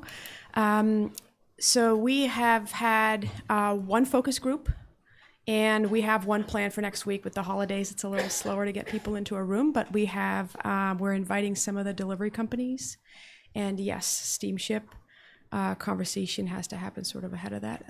The steamship, I think, has been open to sort of giving us a lot more info about how it works logistically within their organization. So we're looking forward to learning about that. And Julia, who's been in your focus group? Is it the business owners that would have So to far, take yes, deliveries at 5 in the retail morning? restaurant, and then moving on to the delivery companies. Okay.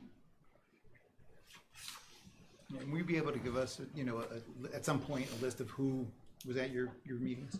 Is that? Sure. distributable? Okay. Sure. I mean, I think that we'd be happy to give you whatever. Okay. Yeah, No, we we don't take need we that. take We just- minutes and we do. Yeah. Yep, Absolutely. thanks. And- Julie, oh, go ahead, sorry. Joe. As long as Julia's standing there, can I just, I I just have to, about the leaf blower. You know, I'm still sort of, I guess I don't understand why there's this groundswell of, or why you think there's a groundswell to do away with gas-powered leaf blowers. And I just, again, just personally, I don't find them terribly objectionable. I don't really notice them. And I'm just sort of curious how this got to be something that got to the top of your list, so. Sure. So originally it was actually Tobias Glidden who was going to put this forward, and he's on our board. And so we discussed the fact that we were pretty young in our own organization and not really ready to commit to too much, but that we would support his article. And we then instructed our lawyers to do a little research. We did our own research on whether this was in fact a movement. I would say if you actually go around and look nationally, I mean, California's effectively moved into this direction and overall, but certainly Massachusetts has gone, a pretty long way in some So there is a trend nationally yes. to go toward electric battery powered. battery-powered leaf Absolutely. blowers as opposed to gasoline-powered. Absolutely. On the basis of noise, primarily, pollution secondarily. And you would probably argue that working condition for the folks, because it turns out that for the workers, these tools are a lot lighter to handle. The batteries are on their hips or they're in their backpack. Yes. Is the national trend for all gas-powered equipment or just for leaf blowers? It's really started with leaf blowers. I haven't done, it's what I've seen, it's what we've seen generally. Because lawn mowers and hedge trimmers, all that stuff makes more noise than leaf blowers. So that's lawn mowers are not practically feasible at this point. The technology's not quite there. Hedge trimmers clearly are. So I think the idea is communities are doing gradual transitions. I did a little research myself, and one of the things I did notice was that many of these people that are considering it are grandfathering it. So you can't buy new equipment, but you can use your old equipment. And there's just so many variations, right? I mean, some folks are saying it's a residential and commercial. This article is suggesting only commercial application for now, which could be transitioned to residential as well. I should say, well, the user would be a commercial, not residential. And then some say it's only during the daytime or only after, some have hours. We think it should be sort of all the time. We have tourists here. We have people enjoying during all hours. And we certainly, some communities are saying it should only be during the summer. We say it should be year round because we have folks living here year round. Do we have restrictions on noise at a certain time anyway on the island? We do. Yeah, We do. you can't do this stuff at night anyway, yeah. After 10 p.m. It's kind of hard to blow leaves in the dark. Yeah, Anyway. really. But my last question, the thing about grandfathering it so that people don't have to go out and buy all new equipment, is that part of your thought? Well, part of the thought is that's why there's a December 1st, 2020 start, so that, their buying season is usually our understanding is that the buying season is usually early spring. The end of their landscaping season is effectively December. But you're advocating them throw away that they have and buy new equipment at that date, if they have stuff left. We're advocating that, yes, they start thinking about it now.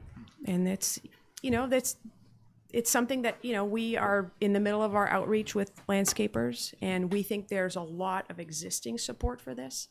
There's going to be resistance to change, and we're open to discussion with Can we get a list also of the landscapers that who endorsed it? That would be great. So I'm not sure I'm ready to give you a list. You don't have to get to the list now. I mean, but it's not before we vote. Someone want to take a guess on how many landscaping companies? On the island? Yeah. Probably 150. 91 is what we have for now. We think we're missing a few too, but it's a good list. Joe does his under a different name. So And go ahead. I just had some questions back about the parking, so I don't know. Yeah, about the traffic one, or? Is that what you said? Hillary? Yeah, the delivery one. I did too, so you go ahead and I'll jump in after you. So I'm not sure exactly what form you plan to take this to town meeting, so maybe this question is not relevant, but I think that the article as it's written now would restrict trucks of a certain size in town during certain hours on a voluntary basis. As it was written, yes. Okay, so is that still similar to how you plan to present it? It's hard to say right now, but I would say that there's a chance that we would like to amend to make a technical amendment to it, yes. Okay, so my question might not be relevant. So you can just say that, if that's the answer. But my question is about what happens to the loading spaces if the article were adopted the way it's written, and trucks can't be in town for certain hours, and now we have loading zones and, you know, truck spaces. Are those, is your vision that those turn into parking spaces for cars? You know, when we talk to folks who are on the traffic committee, things like that, they certainly talk a lot about flex curb and the idea that, yes, what's a loading zone during certain hours could become parking at other hours. I think initially we support that idea. When we talk to the town about how they decide loading zone hours, sort of a little bit arbitrary, a little bit anecdotal maybe. And so the way it works right now is, yes, your loading zone is, let's say, available between, 8 and noon, and then it turns into parking in certain areas, right? On, I think, Cambridge, for example. So yes, there could be that kind of scenario. But I would say that there's a likely chance that we would make an amendment to this article. Okay. Because we do see that there is some, some difficulty with how it is presented right now. Okay. Do you have, I know you don't have any notes with you, but do you have an idea of how many parking spaces might be created during the day if that were to be the case? That's a good question, and that's something we need to answer. Okay. So I'd like to go away with that question if you like and come back. Yeah. And I guess the point of those two questions is I'm trying to understand if the goal is to get, if it's to create parking supply, or if it's to clear up traffic congestion because we think trucks block traffic. It's kind of all the same, right? It's just that too many vehicles are in one place at once. Okay. And so how many trucks do we think that there are? We don't know that answer. That's part of the data collection effort that, the number one goal of this article is for data collection, because we don't have those numbers. So the point is to limit the traffic downtown so that there's more space and more freedom and not, well, the smell coming out of the truck. I mean, I'm confused. I think generally- Could you not just say people that are renting houses can only have one car per house on a rental, things like that? Have you looked at other things besides this to solve this problem? What you're talking about is sort of a much bigger issue in terms of, yes, like, are there other ways of curtailing congestion? And we were not ready to go into any kind of big area like that. It's something that you're looking at as part of It's something that's on the table. It's not something that I would say is necessarily feasible. You can say that, you could argue right there that what people are going to do is the folks who own the rental houses are just going to supply a vehicle. And they're going to say, you don't need to bring one. We have one for you. So we're trying to be thoughtful. In many cases, they do that, yeah. I'm just wondering if this is part of a bigger plan to cut out congestion. That's what I'm looking at. Yes. And we know the NPNEDC has, their own goals, and we've been in touch with Mike Burns as to what aligns and what doesn't, and where we could work together. And so this is hopefully the beginning of something very thoughtful. I think that we all of us, realize Nantucket has lots of problems, as every place does, and you guys are looking to do good things to make Nantucket better. The one thing I feel sometimes is lacking is thinking of the financial implications on the people that are involved as a result of the changes. That's all. I don't know you personally, but most people who know me might say that that's one of my number one concerns as well. So we're not going into this, even though we went with an article that may seem at the face as being something that might be a big obstacle. We're not going to show up at town meeting with something that's not going to work for business owners. So the part that, from my perspective, the question I would have maybe for the chair is, at what point do we communicate, or sort of timeline wise, at what point do we need to communicate that we do have a planned amendment, for example, and based on your voting of motion? My answer to that would be as soon as possible, Yes. right, Julia? Mm-hmm. So as soon as you could come in with the amendment, that would be, or the planned amendment. Obviously, you can only do it on town floor, town meeting floor. Word orders struggled today for some reason. Then it would be good to submit it to, actually, would it go first to Nancy, so it's officially received by the town? No, just, you can come in and just discuss it here at FinCom. Okay. Maybe you want to work it into your motion. Okay. Now, I had one quick question, which is, you're going to study traffic, but then you're going to, in parallel, restrict traffic. So are you studying something a bit artificial because you now aren't going to have the trucks in? So you don't know how many trucks are coming in between 5 and 10 a.m. Or after 10 a.m. and before 3:30 p.m. because you've just said they can't come in anymore. So you see my disconnect? Yes, like you're sort of, You tied the two things Changing together, the- where the one could be a study, variables. one could be a restriction, and one could be your leaf blowers, where you've tied the two things together. So you are influencing the effect of the study. I think in the end, the same amount of goods have to show up. Okay, The number of trucks could change depending on the size, if they change the size, but at the end of the day, the goods have to show up, and that's the priority, right? right. But I agree with what you're saying. And I think that, the next couple of weeks for us are going to be pretty telltale to decide exactly what kind of amendment we would put on this article. Okay. So I think that, if the 6th, hopefully 2 weeks. Okay. Okay. I have a question. Do we know what, if the select board is to do a study, do we have any financial implications? So what the article says is that, we're volunteering the resources. And so in that sense, there wouldn't need to be an appropriation. Okay, so you wouldn't be relying on any of the town staff? No. Means, I think that all taxpayers or all organizations to some degree can rely on town staff for collaboration of what sort, or, Why did you want the select board to direct? that's the way it needs to be written. I mean, but you can, someone said this last meeting, you can do a study on your own. Yes, but because, well, I guess a couple of things. Sometimes people bring things to town meeting because they want to make it a public debate. And so that was one of our discussion points, was even if we didn't put any restrictions on hours, our organization feels strongly that public debate's a big part of getting to the right solution. And so it could have come just because of that. Yeah. Okay, any further questions for Julia? Thanks, Julia. Thank you. Thank you. PP, zoning, planning board? Okay, I think this is a major issue that is written, well, from what I understand, Steve Cohn had a couple that got divorced, and they have property, and they're trying to figure out how to split properly. And they came up with this idea. He tried to presented something to the planning board that was turned down. He came up with another idea, this idea of taking property and allowing anything over 2.5 acres to be split. And you could end up putting 4 houses on it, 2 regular houses and 2 covenant houses. It's for Lug 2 and Lug 3, which is probably 2/3 of the island. I live in Tom Nevers, where it's 1.5 acres to 3 acres. The properties, when we bought them, that was the deal. We know we're allowed to build second homes on our property, can't sell them separately. And this would affect us, but it would also affect the entire island. This is a major change in zoning.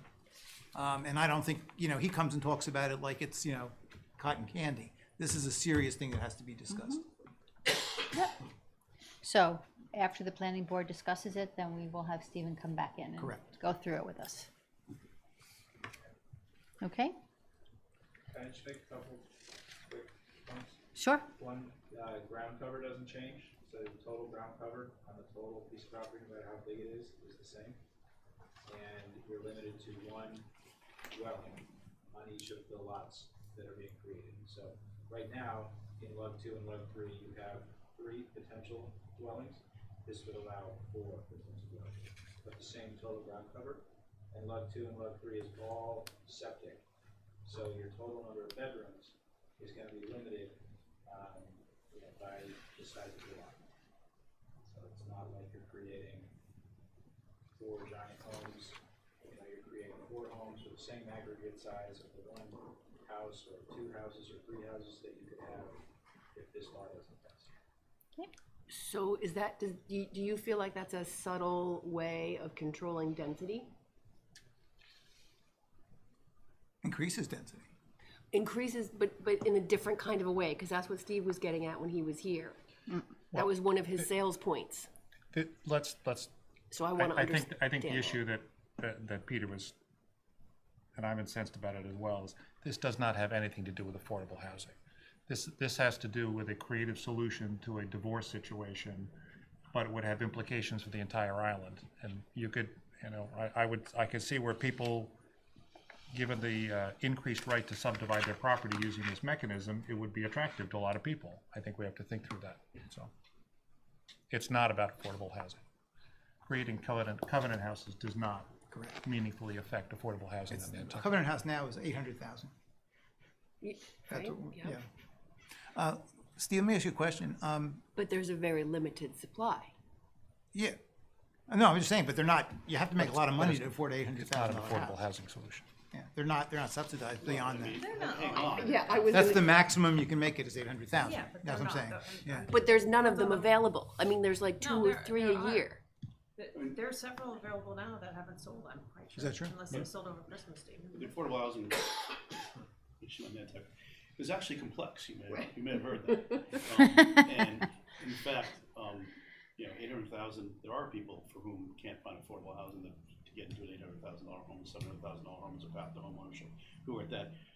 In AMIs are not as protected as maybe some of the lower AMIs, so there's not other programs available to them. I think it is a meaningful addition to the inventory.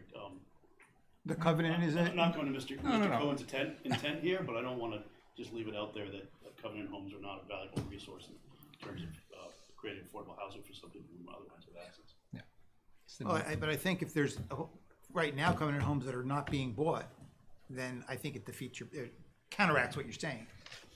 Yeah, we don't know why they're not being bought, right? No, we don't know a lot of things, yeah. Steve, let me ask you a question. You said that you can build 3 houses on these lots now? Correct. You can't build 3 houses on my lot. Sure you can. An acre. Unless you have an HOA restriction, then you can. Well, in my deed, it says I can build 1 other house as long as it's owned by me and never sold separately. Okay, so you have a deed restriction. This would, But wouldn't this override my deed restriction? No. Well, I'm not 2.5 acres, so it wouldn't matter. But if I had a 2.5 acre lot, no. I wouldn't be allowed to build. Your deed's more restrictive than zoning, and it would continue to be more restrictive than zoning. Your deed would hold. Okay, so anybody that has a deed and the deed says you can't build anything more than the 1 house on your lot, this wouldn't affect. Correct. But there aren't that many of those around in zoning. I mean, I have it on mine, but I'm on it. Okay, can we, Shoot. Oh. I thought I had made that quiet. I obviously didn't. Okay. Good. Joe, you had a comment you wanted to make? no, I was just saying, let's, Okay. So I think we can quickly go through the rest of them because we do have a couple of other items I'd like us to discuss and we will finish promptly at 6 o'clock. So QQ, Stephen did come in and talk about this. Planning board will make a recommendation and then we'll follow up. Okay. Sewer commission for RR. SS. Invite Linda. I think so. Yeah, I think so. The Okay, town council's report was not good. no. Yeah, okay. TT, planning board. Planning board. UU, planning board.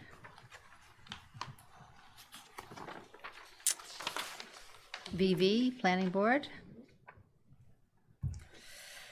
WW, they do want to come in and speak to us. They couldn't make it today. They didn't think we'd get to it. So I hope they will be with us tomorrow to speak to us.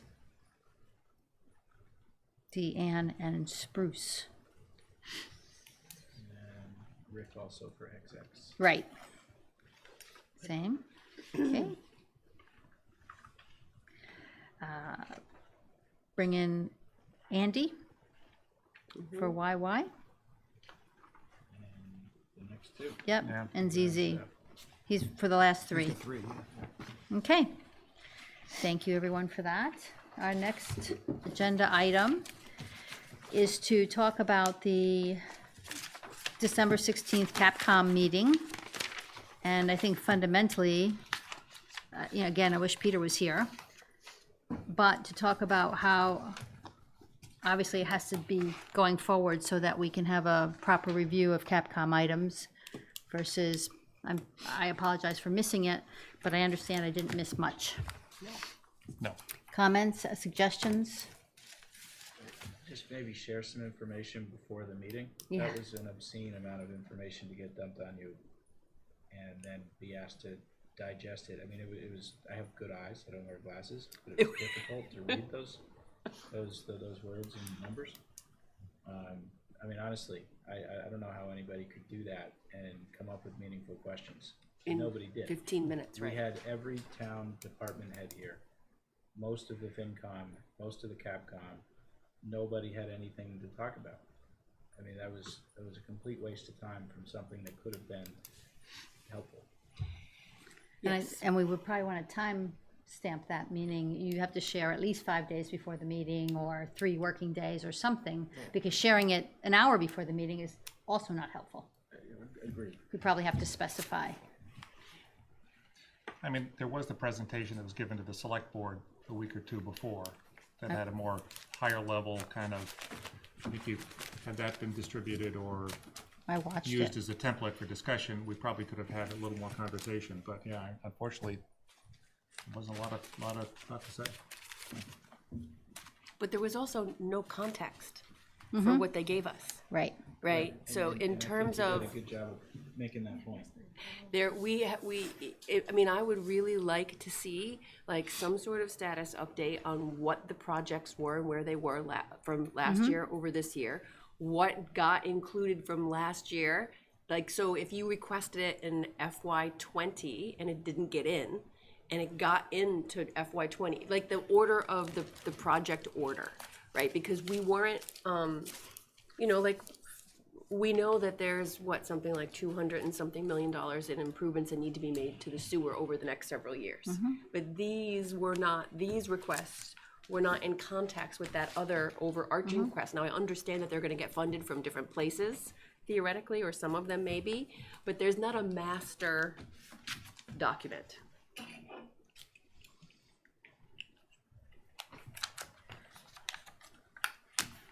Any other comments? I mean, one observation from my side is I remember last year, David being quite insistent that we have a sensible review before the holidays.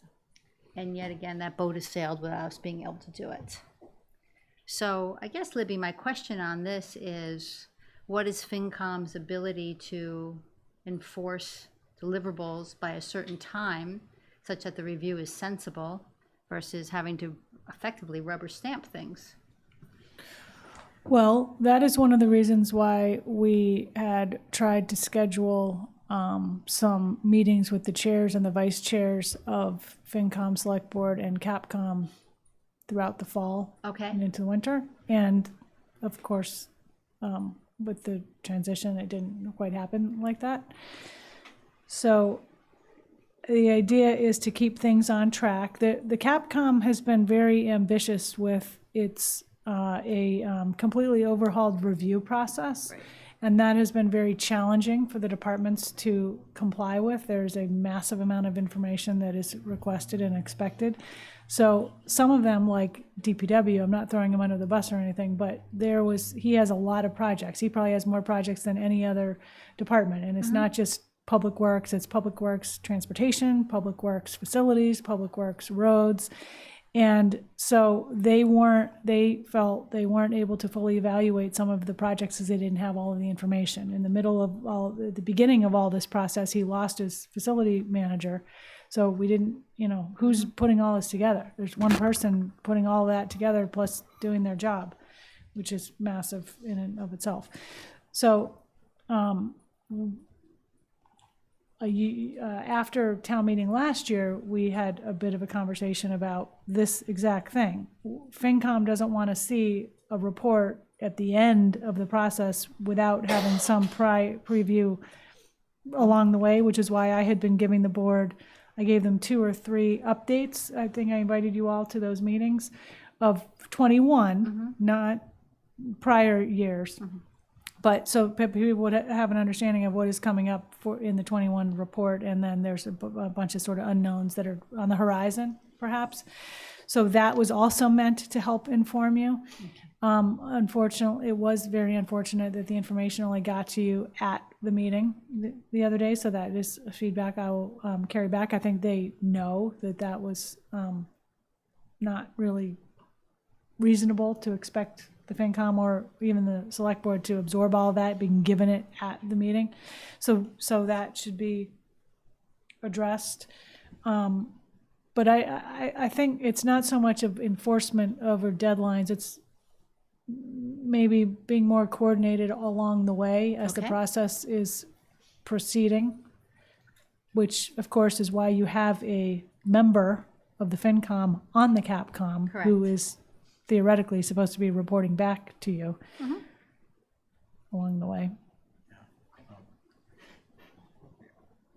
I think, you know, we could have had some, and I understand that there was a presentation to the select board a week and a half before, but there could have been some presentation when we had Yep. all department heads Yep. in the room.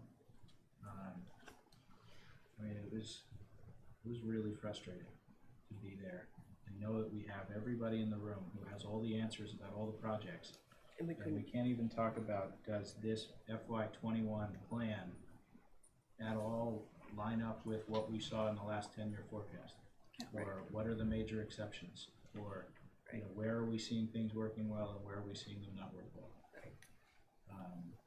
You know, to try to decipher all of those acronyms, I mean, it was tough, and I wondered, you know, what is the purpose of having FinCom involved in that process? If they, and I know the title of this report is, it was a FY20, I guess I'm looking at the 20 report, but there was a report that, you know, is titled as if it's addressed to FinCom and Board of Selectmen, but they don't actually present it here. And there's no effort, at least that I've seen, to coordinate along the way through the process, except with Peter, and I'm sure Peter's very plugged in, but the rest of us are not. You know, we spend a lot of time, as one example, in CRC counting, you know, pennies by comparison, and it's frustrating the different levels of rigor that go into things. I think also back, we don't really get committee reports from each of us that are on committees. Well, we have it as an agenda item, and we typically run short of time, so Yeah. we'll make sure in the future that We we, need to, yeah. yep, we allocate 20 minutes at the end always to committee reports. So, and now we have 10 minutes, but there you go. Correct. Okay. Any other comments? And Libby, we can add it to our agenda for tomorrow. Yep. Thank you. Good. Okay, as I'm stepping off the CRC, as of today was my last meeting with them, Stephen has very graciously offered to step in because it's a moving train, getting everything done before they have to present to us on the 12th, their recommendations as to funding for the different agencies, and he's familiar with it as he was there before. So I hesitated at the meeting to go, he's back, but I really wanted to. So I'll be diving in head first on the 16th. I go to Fair Winds to see their operations, and so I'll have hopefully a lot more detail to share with you all. And I think if any of you would like to come, that could be arranged as well. It's the morning of the we do have to appoint Stephen, so someone needs to make a motion. I'll make And that motion to appoint Stephen. I'll Second. represent the CRC. all in favor? Aye. Aye. Thank you. Thank you, Stephen. Great. Okay. Yeah. We do have actually all of 8 minutes. Joe, do you want to give an update on the Neighborhood First Committee? I can give you a quick update. The last meeting of the Neighborhood First Committee was several weeks ago. And the outcome, I think it was back in November, actually.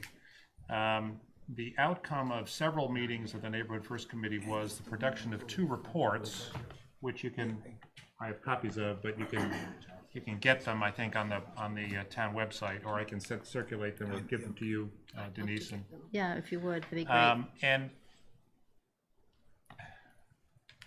I guess the basic charge of the committee was to come up with a sort of a sense of mission and certain priorities for the Affordable Housing Trust Fund to expend the $30 million that was appropriated at town meeting last year.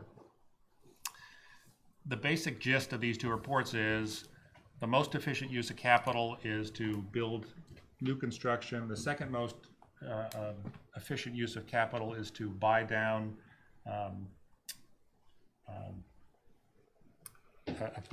basically buy down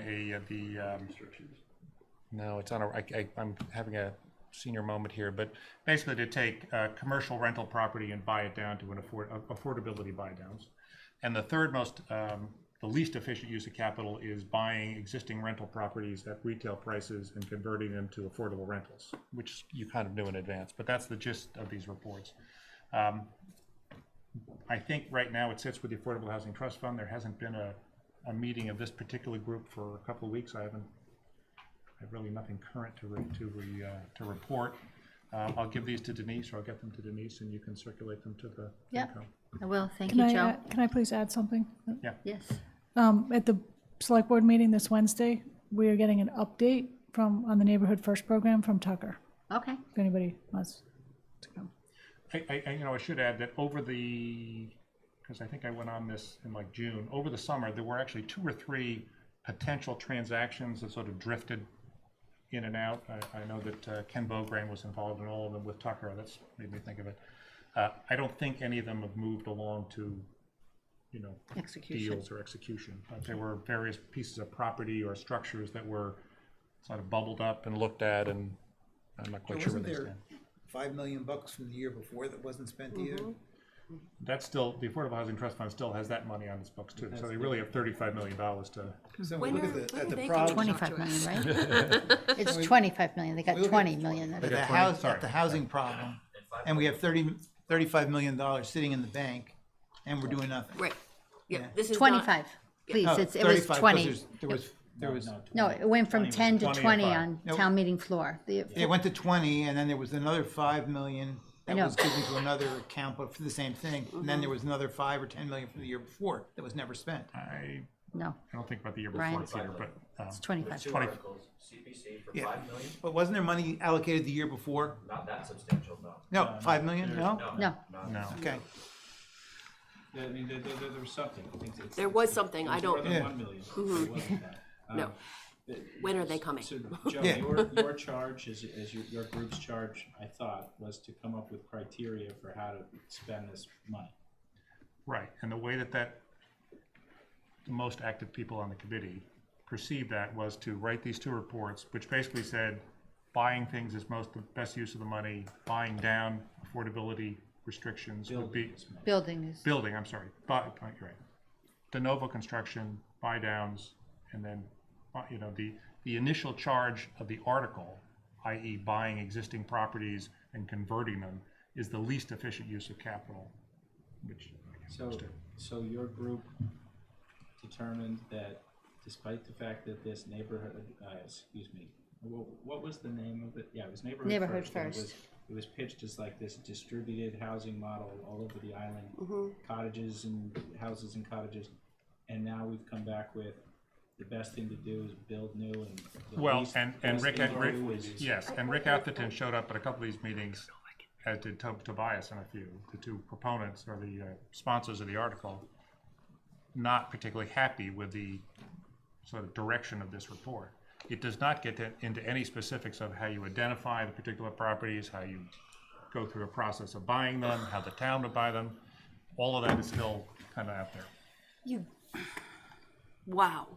So is there not, what's town council say about that law and how it's written? They said it's fine to go ahead and build, you don't. Well, I think again, I guess Libby and Brian could probably speak to this more better, but the money's been appropriated. The Affordable Housing Trust Fund has to have a process to identify a potential purchase and buy it. So when this became one of the potential options for the Neighborhood First Committee, which I actually was on as well, we had myself, John Giorgio, who's town council, and Rick Manley, who was bond counsel, had numerous discussions about the wording of the article, and we all believed that it did give the flexibility to utilize it in this manner. And Bond counsel is ultimately the one that says yes or no when we do it.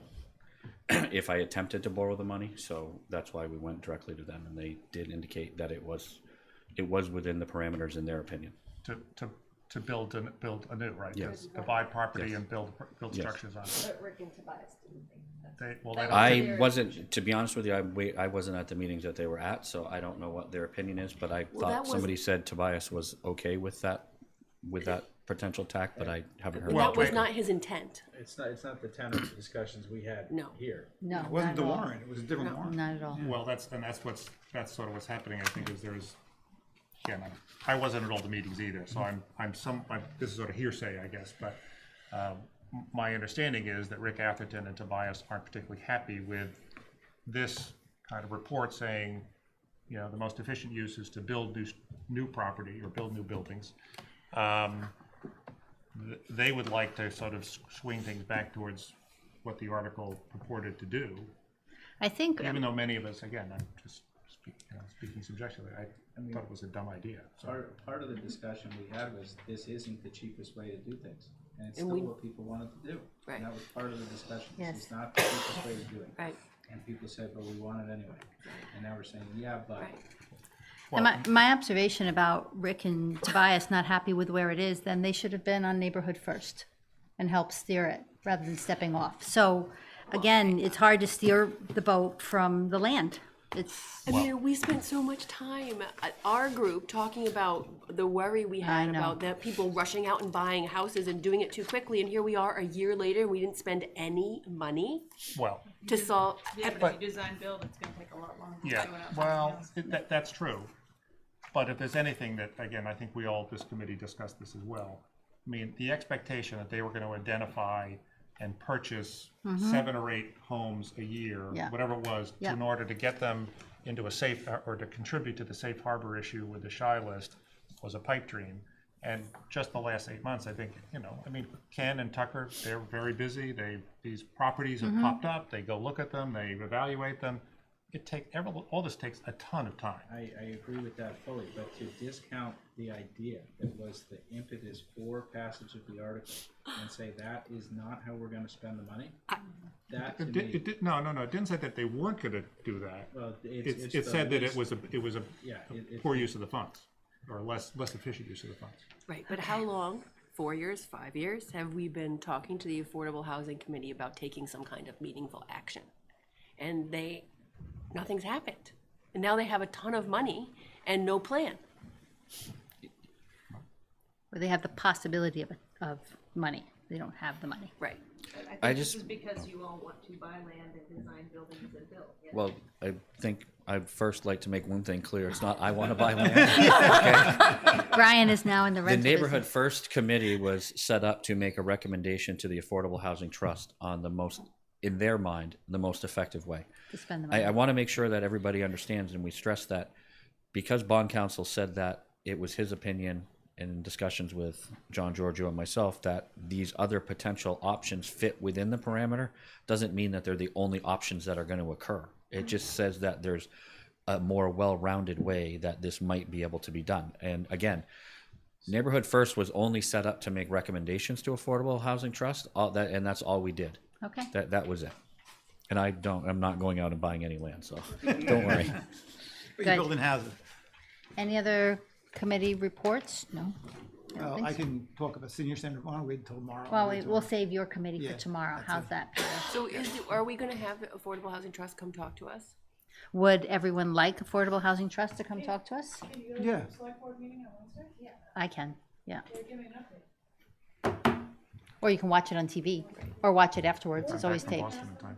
It's always taped. Well, they have come every year and talked to us, but it doesn't look like if there's a funding request. But they've asked for funding We have a meeting year tomorrow over and year. Thursday. But they're not asking for it this year. Okay, sure.